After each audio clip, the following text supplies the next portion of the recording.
সেখানে দিবার স্বপ্ন দেখা ছাড়া আর উপায় কি?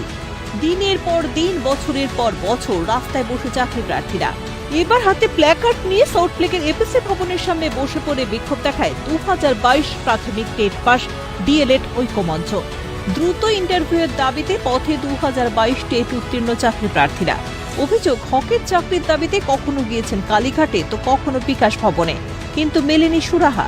দীর্ঘ মাস পেরিয়ে গেল, 5টা বছর বসে আছি আমরা, আমাদের ইন্টারভিউ নিচ্ছে না, আমরা দেয়ালে পিঠ হয়ে গেছে, তাই আমরা আজ ইন্টারভিউ দাবিতে এখানে এসেছি।